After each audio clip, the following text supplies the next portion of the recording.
Jesus, 01's undead. Trying to find a reason, it's hard with the static. The situation, getting a little fucking drastic. Cut these bitches up like I used to be an addict. Shots of the dope, it's a fucking automatic. Got a trigger in my head. One. And yes, we are back with Moments with Madman, but you knew we would be because I said we would be. So if you didn't already know, you should know by now. And we're going to get right into it. I got a couple questions for Madman Mark Moses, like I said, and then we're going to do a quick preface of this rematch, I believe, correct? Rematch with Risky? Sure. Yes, sir. Okay, so my first fight is any fighter, okay, no matter weight class. I'm talking fighter, MMA, even boxing, just if you're a combat sport athlete, is any of them ever at 100% for a fight? Barely ever, if ever. You're lucky. Yeah. And I wanted to ask that because you do hear that a lot. You hear a lot of people on TV and talk about, and I want people to know, again, if you're watching this podcast, we're in real life. We're not makeup down. We're just in normal clothing. We're doing our thing. We're letting you know straight up how it is, unfiltered, unreally edited as far as what we're saying. We're coming at you straight. And yes, that is one of the things you can trust when you're watching ESPN and they're talking about it because it's true. Whether you have a broken toe, dislocated something, jammed, you're hurt, you're sore, your back's twisted up, your neck's... No one is ever 100% when you go into these fights because of the intensity of the training you have to have before you go in. And the way I like to say it to people is, not only about the injuries, but also about like when they're getting ready, if they want to try a fight or something like that. If you're waiting until you're ready, you're never going to do it. You're never going to be ready. You're never going to do it because you're never going to be ready. And it's just like, so I'm a big proponent of go time. And when it's time to go, you go. Yep. You know what I mean? It's like, but waiting for perfect is never going to happen. And this next question kind of segues with the first one. It goes, really, and another one that you hear them always talk about, you hear all these different percentages.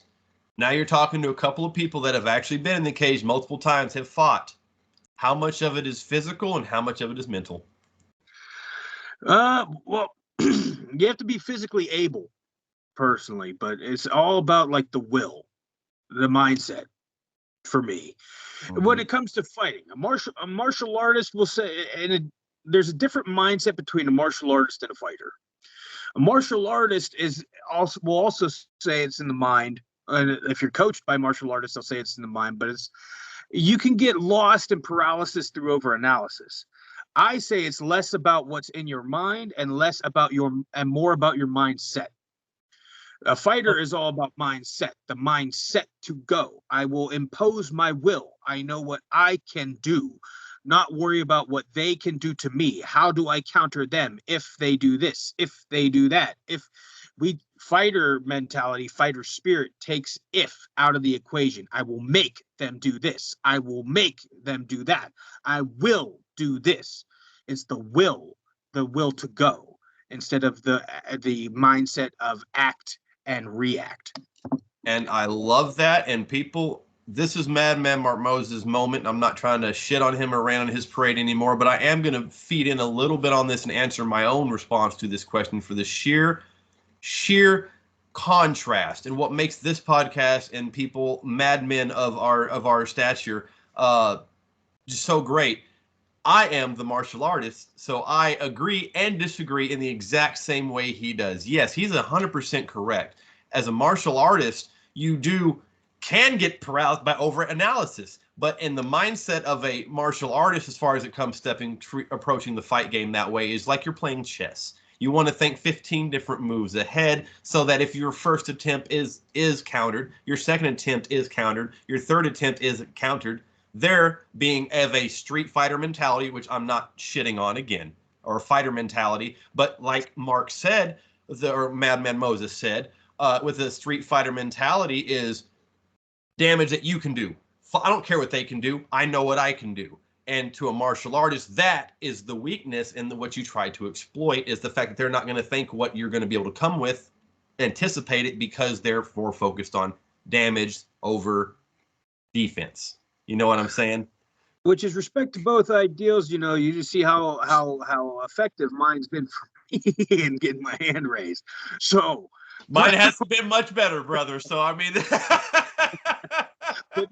but what I say about what I like to say to that, with all due respect, go ahead and get good at chess. I'm gonna stay here kicking ass at checkers. there you go. I promise you, man, you will king me by the time I'm done. I love that. So with that, perfect. Let's get right into it. This is gonna be great. And start. Bam. Street Beast established in 2008. Glove up or shut up. Yeah. Here we go. We got you at 5'9" and 270. How accurate? Not very. 270 is accurate. The 5'9", I'm not wearing the right pair of shoes again. So, Yep. So this is where I'm cutting the promo. So let's go ahead. Let's rewind this to get the promo into here real quick with us, because I want to get your opinion on the promo more than anything at this point. You let me know when you're going, buddy. Yep. We got somebody in a red shirt now introducing. Yes, sir. This is a guy I don't very much care for or to give time of day to any lip service for at all. The dude sucks. Understand? You know what? That's all we need then. Fuck him. Let's just continue to. Dude's a dick rider. That's all I can say. He's a dick rider. That's all I need. That's all you need to know about Esta bitch. Fucking. Woo! Fucking the best of fucking. Well, we got Esta bitch introducing. Who we got reffing? Oh, reffing is a pretty decent cat. I'm trying to remember his name. He was always a nice guy, though. He's always a nice guy. I think we call his fight name's the Wolverine. Okay, yeah. Here we go. Walk around with your hands down, taunting and shit, doing the Madman thing. But then, boom, it backfires a little bit, but you still got that good takedown, roll right back up to your feet. Love that. See, backfiring, I wouldn't say so, because here's where I'm coming up with the strategy. I'm a martial artist today in this fight. I'm sitting there yelling at him before this fight. I'm telling him I'm going to run through you. I'm going to spear you through the cage. This is what's going to happen. And then I come out walking. Well, what happened right here? The video cut. I guess they ended the round. It was 103 degrees out that day. Yeah. The camera they said overheated. I'm not so sure. Whatever kayfabe is, they didn't like me at this point. So right, okay. But the round ended with us trading no block punches. If you can find the live stream footage of this fight somewhere, I'll let the fans find it on their ilk, or if I can find it, I'll include it in the absolutely. That'd be great to see. Which explains why right when we start back up, you come out. I mean, you're tired. You're lifting your shoulders, you're huffing and puffing, but you're still good to go. But you can tell, whoa, what happened? Because he gassed and red as fuck right here. Hell yeah, we're both exhausted. He's redlining too here. Like, oh yeah, his hands are low. I mean, a great body kick he throws out of fucking nowhere. Yes, he then does. He comes in, y'all locked up. You got his back up against the cage though. Points. Now, right now, a little bit of Street Fighter shit. I put my finger in his glove so he couldn't hit me anymore. Okay. Oh, and then he gets a good knee to the body too. Yeah. Freaking You get him in a basic back headlock. Look like you're trying to kick your back leg, but like you're trying to trip him. Well, no, I'm trying to keep him from suplexing me here. Okay. Like I'm trying to keep his base. Knowing how wrestling works, you know what I mean? I'm trying to keep him from getting his base underneath him. Absolutely. That's what made his suplex there. A good takedown by you, though. It looked like he might have tried to throw you, but you just went with him, and there you're done. You're gassed. You ain't even able to get back to your feet at this point. It's a combination of gas and the shoulder. Because when he goes for that last suplex, you can see when I catch, you can watch the shoulder go out as I catch, on the. And the nurse there was really cool. She helped pull it back in, and which was painful as all hell. But I bet man, that was a wild fight, man. That like when he first came in for that first flying knee right to my head, that first round, I knew he leads with an overhand right. So that's why I was thinking chess match. I was like, I know he's going to come in for an overhand right, because what we had before the fight, he bet me that I couldn't piss him off. That's why I cut that promo. Right. And I knew if I pissed him off, he's coming in with a right hand. martial arts shit. I knew he's coming with the right brother. I'm telling you, there you go. See, yes. So I ducked the right hand, but then he kneed me right in the fucking face and the gut. And then he's trying to post me up against the fucking cage, and I drive him out. And as he tries to suplex me, you watch, I do that friggin' surfboard move on the top of my head, man. Still got neck problems to this day because that was one hell of a fucking fight. That's actually one of my favorites. That one right there. You know, and as far as go ahead. No, you go ahead. I was rambling. So I did want to preface this before the fight. Kind of got a little sidetracked with the whole martial arts, brawler aspect. But I want to let them know now before we get back into the next fight. At this point in your life, because you'd already mentioned you'd been through some stuff that you're overcoming, with illnesses and cancer or anything like that. At this point in your life, right before this rematch with Risky, let people know exactly you were homeless, correct? Yes, sir. At this point, I'm homeless and couch surfing. You know, I look at those as like two semi-separate things, but they're the same. Individual. Like most people will agree.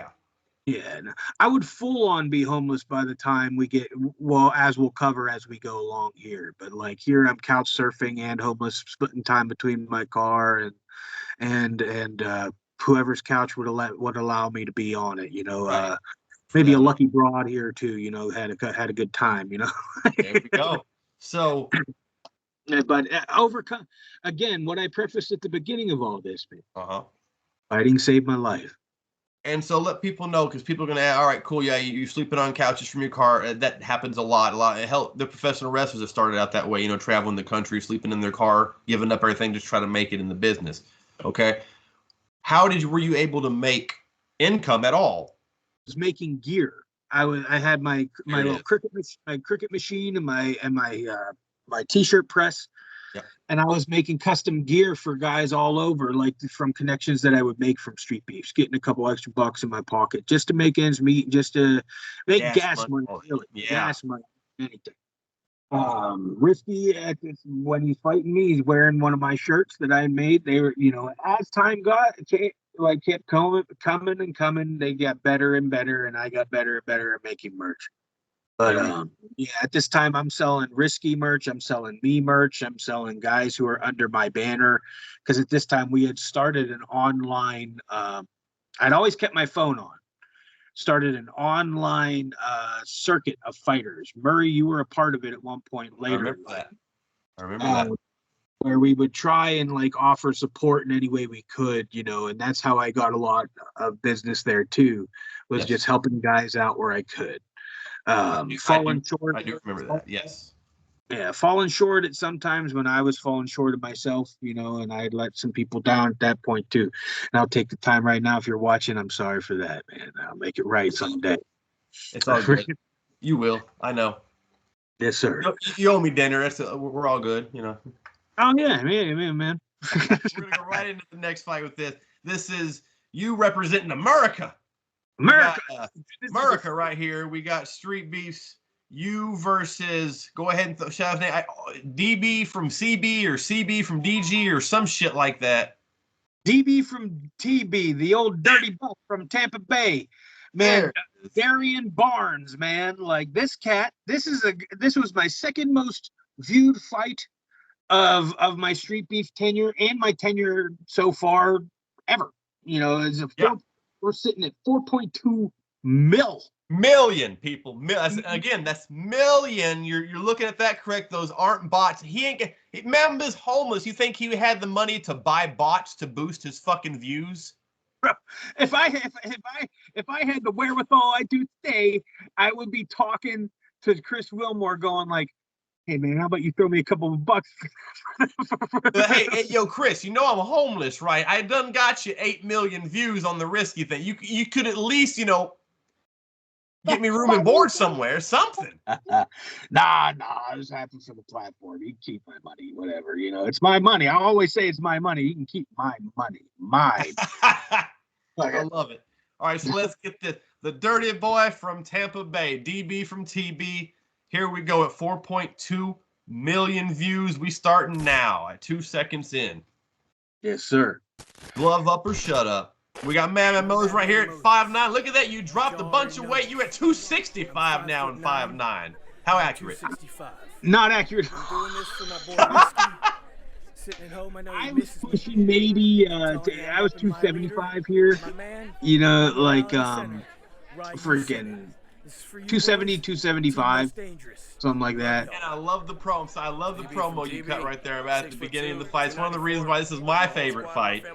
You definitely see the potential professional wrestler in you coming out right there. We'll leave it at that for now. We'll leave it because the fight's about to start.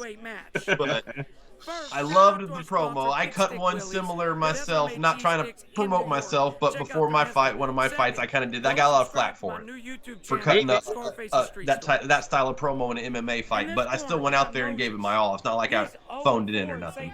Oh no, for sure. Street Beefs was a unique blend of get yourself over and legit like kick each other's asses type deal. You know, love it. You know, that's why I could take them liberties. DB was a buddy of mine. This was a crazy. This you know, like another friend of mine fighting me in my gloves. Yeah. Bitch. You know? I love him to death. He's the chillest cat you'll ever meet. You know, and there we go. You can see the height difference in this one, like a lot. He's a giant. This is a fucking giant right here. It's a big boy. He's got great foot movement. You took that kick. You're kind of circling around, so you're circling out instead of backing up. You definitely learned some shit. You're still keeping your hands way too low. He's got some great movement for a big boy. 100%. You see my shoulders taped up. Yep. My shoulders like it's still bad. This is only a month removed. Big right hand. This is only a month removed from the last fight with Risky. So my shoulder is out. You see that punch, that attempt at a straight hurt the hell out. Off. I mean, you're visibly fucked up. He runs in, you give him a double fist. Love that you don't expect a lot of that. You throw a lot of unorthodox strikes. You just got to get that defense better, brother. Yes, sir. Good duck. What that double fist turned into, it was supposed to be a 1-2, but my fucking shoulder wouldn't move. Good take. And I was waiting for him to kick me, and that's when I took him down. And this is where I had him for the little bit of time that I had him for this fight. Little bit of time. Great base. You got a good base. You're using that cage to your advantage, which you can do 100% when you're in a situation like that. You had a good front face choke on there, threw a good body shot, went back for the choke. You shouldn't have stood up, in my opinion, right there. No, they were yelling at me to throw a knee, and me not knowing enough to tune out the crowd. You know, listening to what I listened. Because as soon as I threw that knee, you see, he almost got up. But it was good though. The knee did land. It hurt him. He did not like that knee. You ended up getting a side control on him, landing some good strikes right here. Like I thought you were about to win it right here when I first watched this. I was like, oh, he's got this. He's got this. This is where I learned I'm a ground fighter. If I can get it to the ground, this is where I'm at. You know, went for it. You shouldn't really. I mean, you went for a decent rear naked, but you weren't going to get under his chin right there. I would have bailed out here instead of lactic acid building up in your arms and your shoulder. You only had a few seconds left. You probably didn't know that in the fight. You don't really know. No. So what it was honestly I was working for the choke, but I was half resting too. Okay. I wanted to make him carry my weight. You know. Gotcha. Chris Wilmore and the ref here told me my lips were turning blue in between this. You know, just because a lot of health problems. Yeah. Oh yeah. You could tell when you fake that kick, that spinning back fist was so low that might have hit him in the nipple, if it would have landed. Yeah, I shouldn't have fucking. I'm so unsure with that shoulder, and I'm a righty. Yep. Like I'm so unsure with it. You're coming forward until right here where you're gassed. It looks like you're already saying something, and then he starts teeing off on you. To tell him like we're done. You got me. And then he got you right there. You see, if you go back, right. Knocked me flat out. But if you watch me fall, you can see somebody threw scissors at me on my way down. Yeah, you said that. I'm gonna look for that. That's fucked up, man. That's some. Watch it. It's like yeah, it's a fucking scissors. Holy shit. All right, now I gotta know. Did you find out, or what the fuck the scissors are supposed to represent? No, somebody was trying to stab me, bro. Somebody was trying to cut me. That's ridiculous. Why? At this point, I'm hated. I played the villain. I played the villain. Like if you listen to the promo with RISKY.2, Right. Okay. you know what I mean? And online at the time, I'm also playing up the villain shit, you know, like, because what it was, I'm trying to make my opponents look like heroes because they're wearing all my merch. I didn't wear the same shit that they wore. I wore goofy looking shit. You know, I did that on purpose. I wore like big. Brilliant.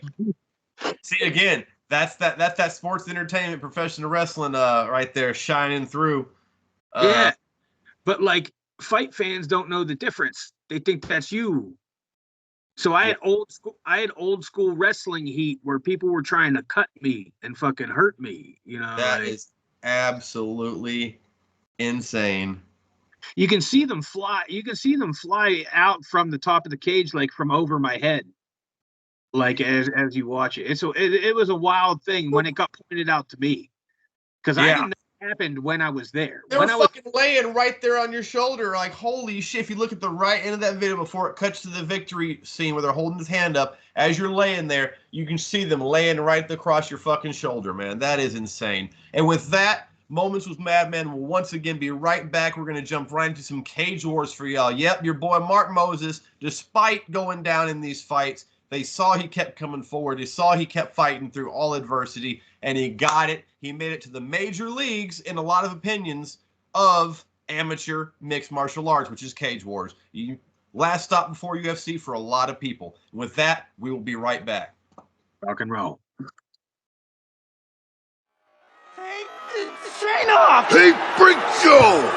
You're going nowhere! Too many heads are talking, and I ain't gonna stop till they drop the coffin. Look at me, you think that life's been good to me? You chose to throw the book at me, the devil's got his motherfucking hooks in me. One's a zero, one's undead.